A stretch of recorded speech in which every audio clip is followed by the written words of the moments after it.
Dalam perjamuan malam terakhir, Yesus menengadah ke langit dan berdoa bagi semua murid-muridnya. Ya Bapa yang kudus, peliharalah mereka dalam namamu, yaitu namamu yang telah Engkau berikan kepadaku, supaya mereka menjadi satu sama seperti kita. Selama aku bersama mereka, aku memelihara mereka di dalam namamu, yaitu namamu yang telah Engkau berikan kepadaku. Aku telah menjaga mereka, dan tidak ada seorang pun dari mereka yang binasa selainkan dia yang telah ditentukan untuk binasa, supaya genaplah yang tertulis di dalam kitab suci. Tetapi sekarang aku datang kepadamu, aku mengatakan semuanya ini, sementara aku masih ada di dalam dunia, supaya penuhlah sukacitaku di dalam diri mereka.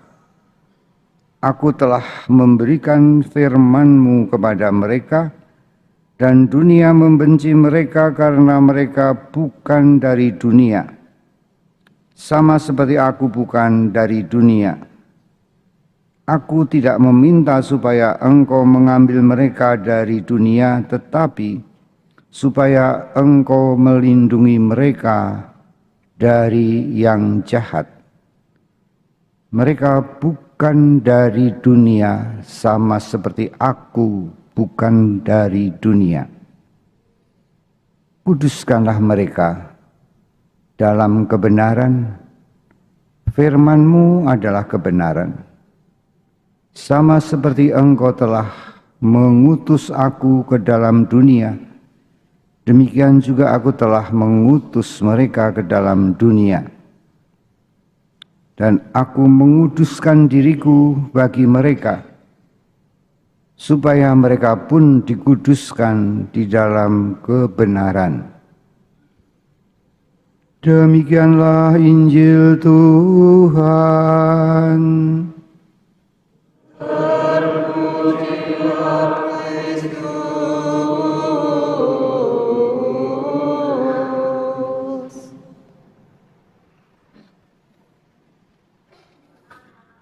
Bapak, Ibu, dan saudara sekalian yang dikasihi Tuhan, kalau kita mendengarkan bacaan Injil, betapa Tuhan Yesus mencintai kita.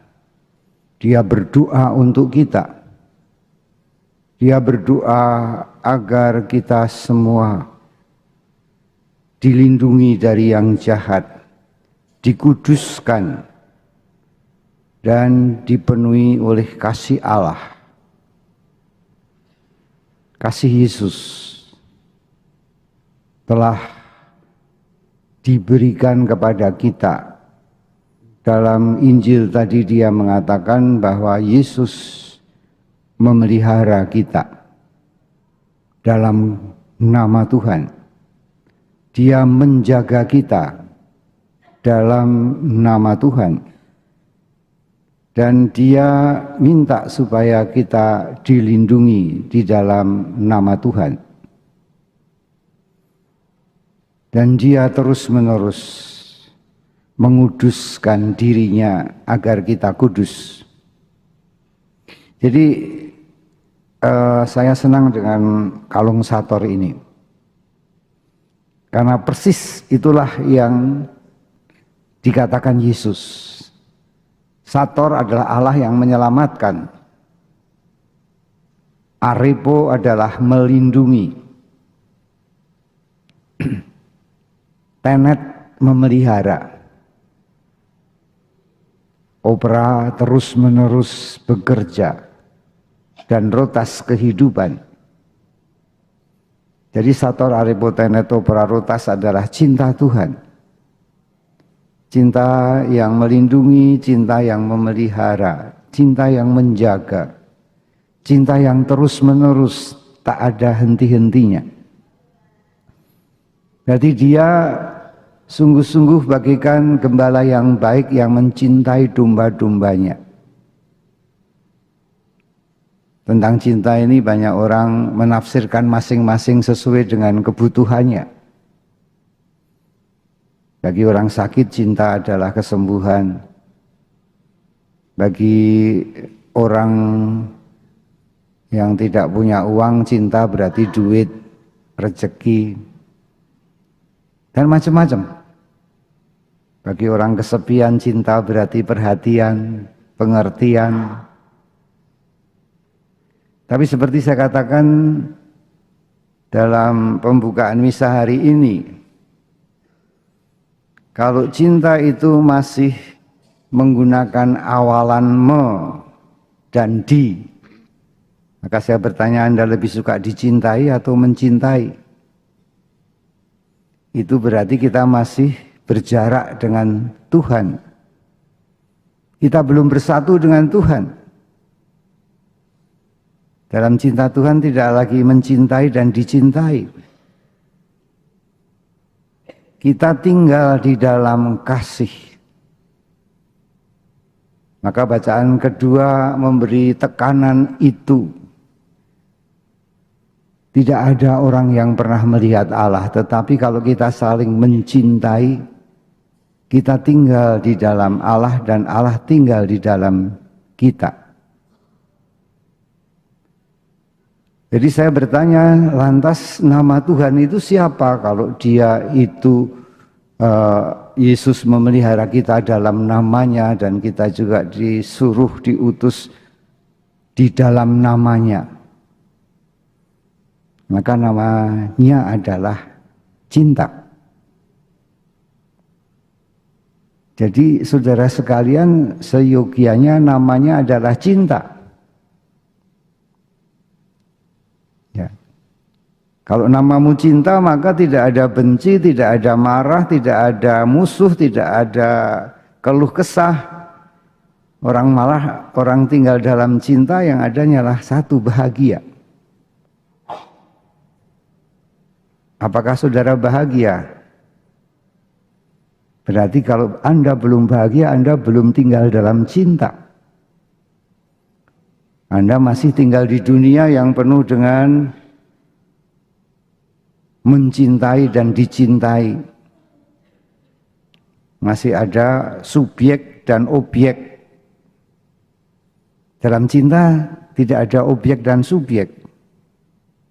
Yang ada adalah subjek saja. Ini suatu renungan yang amat dalam.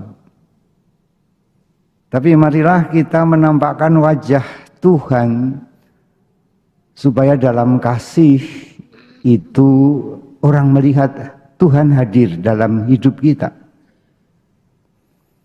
Kalau ada permusuhan, ada percekcokan, ada perseteruan, ada perpecahan, itu tandanya ada setan. Ya, setanlah pencipta dari kedosaan itu. Perpecahan, pertengkaran, perselisihan, dan sumbernya adalah ketakutan. Di dalam kasih tidak ada ketakutan. Kasih yang sempurna melenyapkan ketakutan.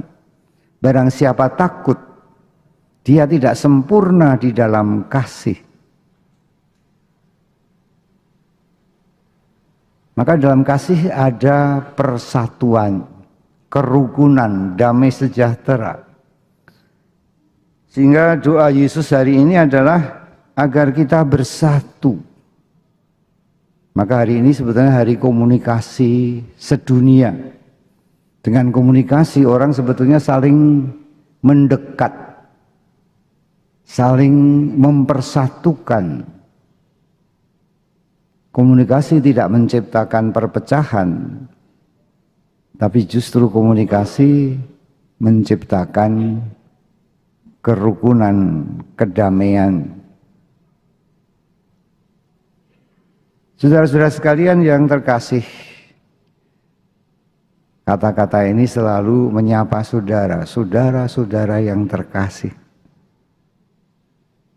Apakah saudara sungguh merasa terkasih? Itu masalahnya. Jangan-jangan Anda hanya mengatakan, oh itu pastor hanya lip service saja, kebiasaan. Tapi Anda sendiri tidak merasa terkasih. Maka marilah kita menghayati betapa Tuhan mencintai kita. Dengan cintanya yang memelihara, melindungi, menjaga, menyelamatkan, menguduskan. Orang yang mencintai adalah orang yang tinggal dalam kekudusan, dikuduskan dan menguduskan, tinggal di dalam kekudusan. Kasih Allah kudus.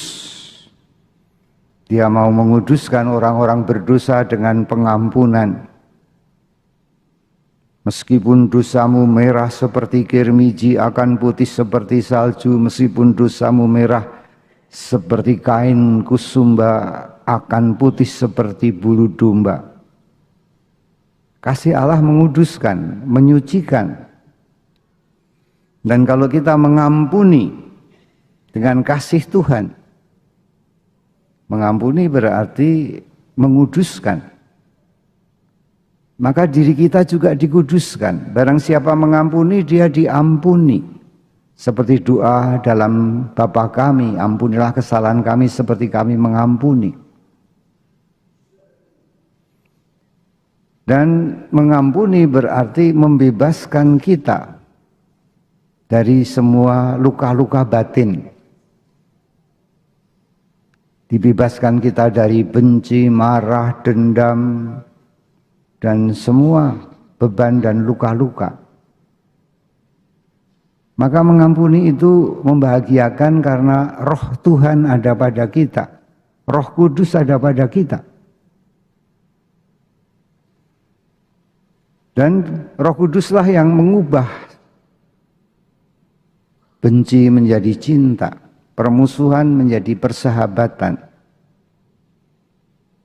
sakit menjadi sembuh, dan seterusnya. Ada kuasa, daya, kekuatan di dalam cinta. Dan cinta itu berarti cinta Tuhan yang tanpa batas dan tanpa syarat. Kalau nama kita adalah cinta, maka bayangkan hidup kita sangat bahagia. Karena yang ada hanya cinta. Tinggallah dalam kasih. Yang bukan kasih harus menyingkir.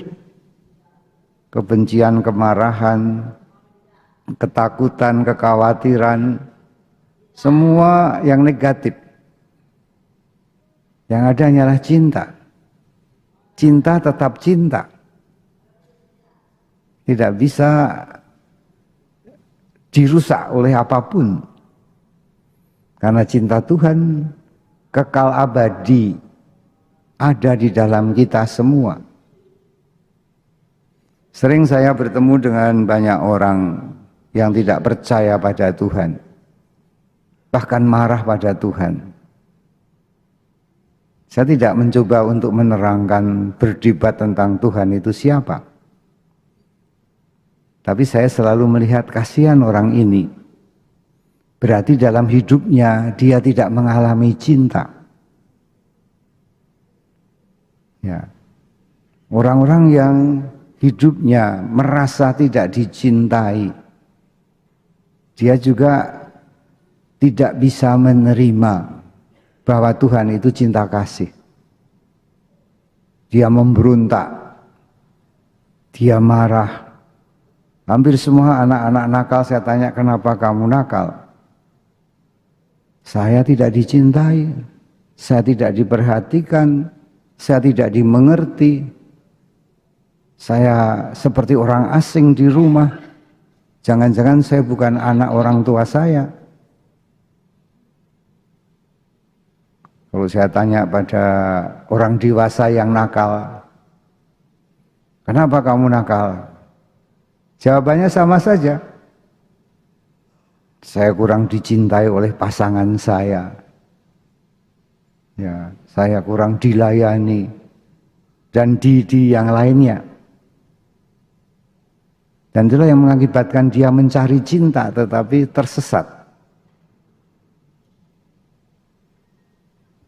Nah, inilah kehadiran Tuhan di dalam keluarga yang penuh cinta ternyata membuat banyak orang beriman. Ya, bahwa dirinya berharga. Dia kemudian merasa bahwa saya ini hidup perlu bersyukur karena saya dicintai. Dicintai Tuhan lewat keluarga saya. Dicintai Tuhan lewat orang-orang yang ada di sekitar saya. Orang-orang yang bunuh diri, dia putus harapan, putus asa. Kenapa? Karena kehilangan cinta. Kehilangan pacar, kemudian kehilangan cinta. Separuh nafasnya diambil. Tinggal separuh, paru-paru. Putus asa dia. Ya, karena kehilangan cinta. Kehilangan harapan. Dan begitu banyak hal yang serupa terjadi. Ya, kita terluka oleh kekejaman, ketidakadilan, oleh kebencian, oleh fitnah, dan akhirnya mengatakan saya tidak dicintai. Maka bagi saya orang yang paling menderita adalah orang yang merasa dirinya tidak dicintai padahal cinta Tuhan begitu berlimpah. Karena dia yang memberi hidup, dia yang memelihara hidup, menjaga hidup, dan melindungi hidup. Ini menarik. Ya. Menarik bahwa sungguh-sungguh rahasia persatuan kita dengan Tuhan yang didoakan oleh Yesus. Ya, semoga mereka semua bersatu seperti aku bersatu dengan Bapa.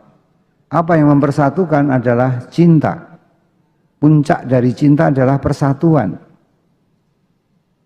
Anda ingat dulu pacaran, kemudian menjadi suami istri, bersatu satu rumah, bersatu satu tempat tidur,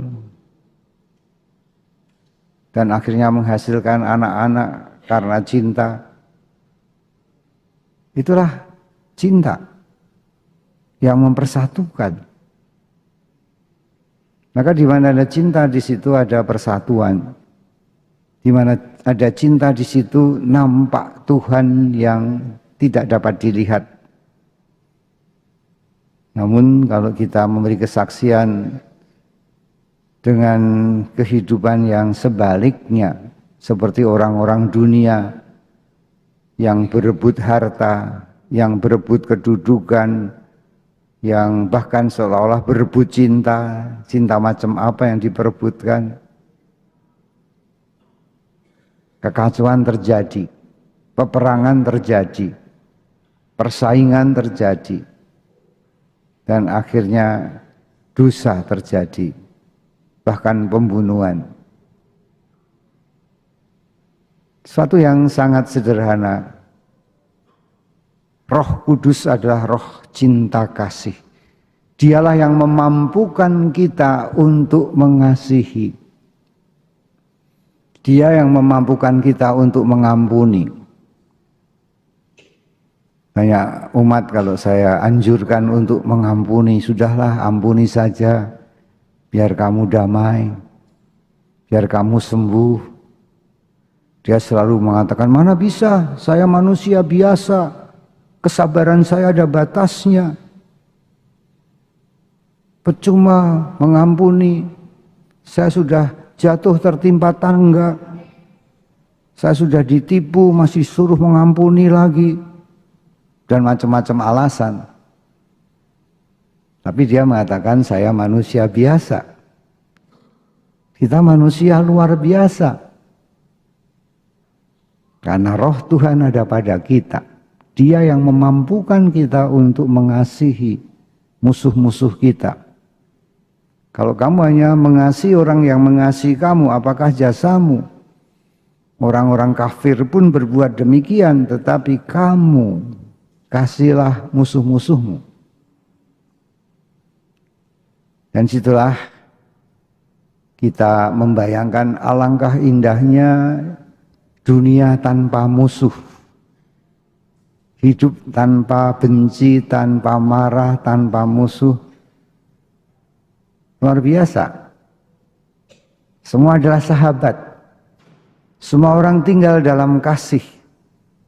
Dan semua mau mengalirkan kasih itu kepada orang lain. Kalau kita tinggal dalam kasih, maka ada mata air kasih dalam diri kita yang mengalirkan kasih itu sendiri. Kasih yang kudus, kasih yang mengampuni, kasih yang menyembuhkan, kasih yang membebaskan dari kuasa-kuasa kegelapan dengan cahayanya, kasih yang mengusir setan-setan. Dan inilah janji keselamatan yang diberikan Tuhan. Sadarilah bahwa Tuhan tiada henti-hentinya mengasihi kita. Tiada henti-hentinya mau menguduskan kita. Ada satu kekuatan yang luar biasa dalam diri kita, orang beriman, adalah bahwa Allah mengasihi kita. Hadir terus-menerus karena Dia Allah yang kekal. Kata-kata Agustinus yang selalu saya jadikan mantra, saya ulang-ulang, adalah Deus intimior intimo meo. Deus, Tuhan, intimior, lebih dekat dengan diriku, intimo meo, daripada aku dengan diriku sendiri. Ada rahasia kehadiran Tuhan yang melebihi dan melampaui pikiranmu, perasaanmu, melampaui fisikmu. Ialah kehadiran Allah Roh Kudus di dalam diri kita.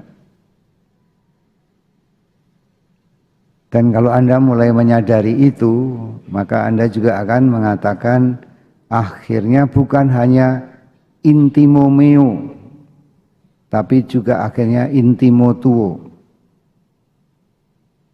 Tuhan lebih dekat dengan dirimu daripada kamu dengan dirimu sendiri. Artinya kita semua tinggal di dalam Tuhan. Artinya bahwa kita semua satu di dalam cinta Tuhan itu sendiri. Maka inilah yang menyatukan kita, menghubungkan kita satu sama lain. Dengan tinggal di dalam Tuhan. Dan bukan hanya kita yang hidup di dunia ini, tetapi persekutuan para kudus.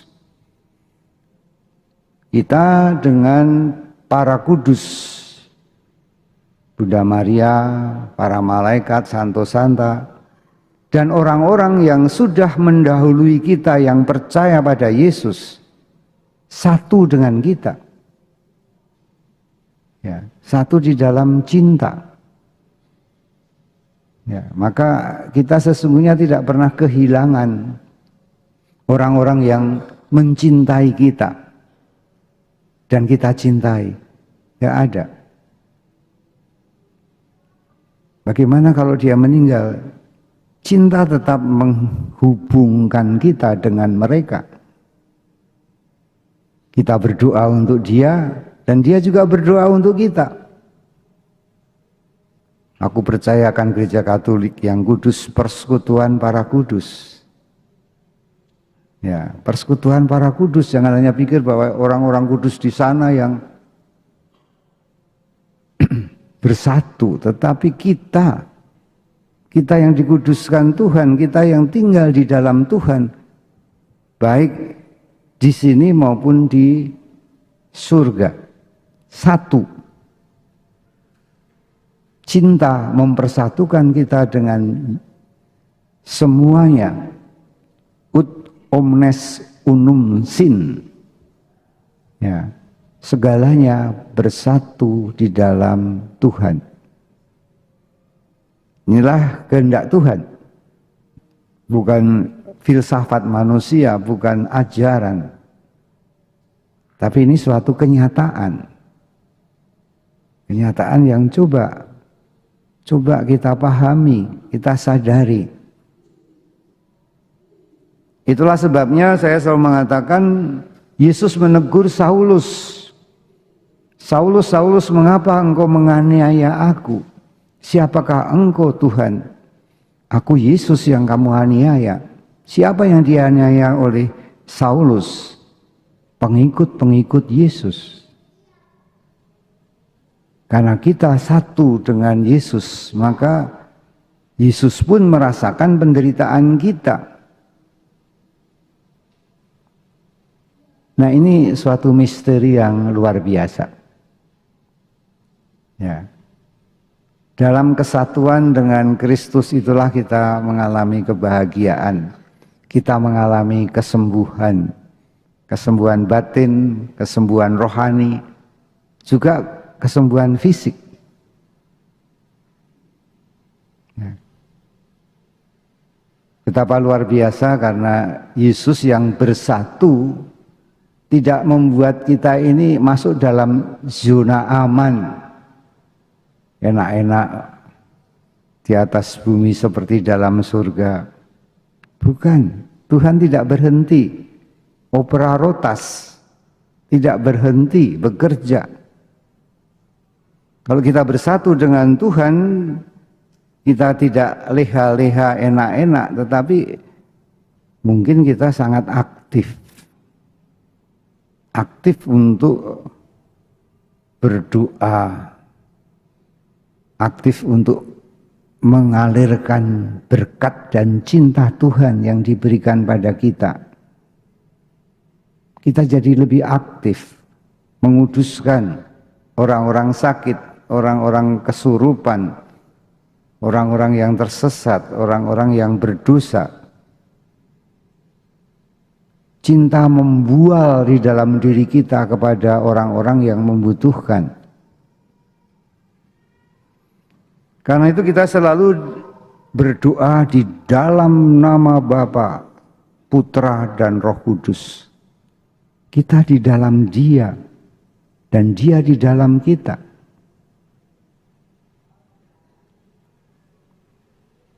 Ada seorang teman pastor, dia seorang pinter.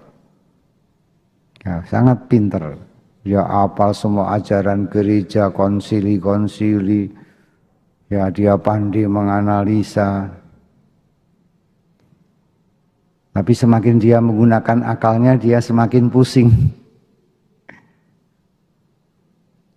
Dan akhirnya ada seorang ibu yang menasihati, udah nggak usah terlalu banyak mikir. Yang penting hidup ini dijalani saja dengan kasih. Akhirnya dia sadar, iya. Kenapa saya terlalu menggunakan hanya pikiran-pikiran saja, sedangkan kita diberi roh Allah, roh cinta kasih. Dan kasih yang mengalahkan segalanya. Semua orang butuh kasih. Ya. Tapi akhirnya defisit. Karena tidak ada yang mengasihi. Ya. Siapa yang mengasihi? Yesus. Yesus mengasihi kita. Dan dia sumber mata air di dalam diri orang yang percaya. Yang tak ada habisnya. Maka selain doa dalam nama Bapa, Putra dan Roh Kudus, marilah kita juga berdoa seperti yang dikatakan Tuhan Yesus, dalam namaku usirlah setan-setan. Ya, dalam namaku sembuhkan orang-orang sakit. Dalam namaku usirlah setan-setan. Dan dalam kuasa Roh Kudus, kuduskanlah orang dari dosa-dosa, dari penyakit dan dari setan. Maka berdoalah di dalam nama Tuhan Yesus dan kuasa Roh Kudus. Lantas namamu siapa? Namaku adalah cinta. Namaku adalah Roh Kudus. Namaku adalah kasih. Namaku adalah pengampunan. Namaku adalah penyembuhan. Namaku adalah kemurahan hati. Mari kita berganti nama menjadi nama Tuhan. Mari kita menghayati. Ya, kalau kamu dihina orang, diejek orang, nggak mempan. Namaku bukan Sumarjo, namaku kasih. Ya, namaku bukan Dewi, namaku kasih. Karena barang siapa tinggal dalam kasih, Allah dalam dia dan dia tinggal dalam Allah. Dan luar biasa kalau kita merenungkan kasih itu. Inilah kasih itu, bukan kamu mengasihi Allah. Allah lebih dahulu mencintai kamu. Dia udah berabad-abad mencintai kita. Melalui para leluhur kita, melalui juga orang tua kita, sahabat-sahabat kita. Dan jangan lupa melalui Anda. Jangan lupa melalui saudara. Maka dengarkanlah Dia yang mengutus kamu. Seperti Bapa telah mengutus Yesus, maka Yesus mengutus kita di tengah-tengah dunia yang tidak mengenal cinta. Di tengah-tengah dunia yang gelap dan membutuhkan cahaya terang. Betapa bahagianya kalau kita dicintai, ada cahaya hidup, harapan hidup. Maka marilah kita berdoa di dalam nama Tuhan Yesus dan di dalam kuasa Roh Kudus, di dalam kasih Kristus dan kasih Kristus di dalam kita. Inilah kekuatan yang luar biasa yang diwariskan Tuhan di dalam diri kita masing-masing. Maka ingatlah senantiasa, sator arepotenet opera rotas, saya ada dalam pemeliharaan Tuhan, perlindungan Tuhan, penjagaan Tuhan. Sadarilah ada kekuatan yang selalu tersedia di dalam diri kita. Kehadiran Tuhan, Deus intimeor, intimo meo. Tuhan lebih dekat dengan kita daripada kita semua dekat dengan Tuhan atau kita dekat dengan diri kita sendiri. Melampaui kekuatan pikiran, perasaan, melampaui kekuatan manusia. Maka kita dikatakan kita semua sesungguhnya bukan berasal dari dunia, tapi karena Kristus kita semua mempunyai kekuatan langit, ya, kekuatan kasih yang surgawi. Nah, semoga kita bahagia karena kita tinggal dalam Tuhan, tinggal dalam kasih. Dan marilah kita mengalirkan cinta kepada mereka yang dikasihi Tuhan, yang membutuhkan kasih Tuhan. Dan inilah pewartaan yang luar biasa. Ketika orang-orang bertemu kita, dia bertemu dengan cinta Tuhan yang dirindukan. Melalui kasih Kristus orang mengenal siapakah Kristus. Maka dikatakan kamu adalah terang dunia, kamu adalah garam dunia. Kota yang di atas bukit tidak tersembunyi. Maka biarlah orang melihat perbuatanmu yang baik dan memuliakan Allah di surga.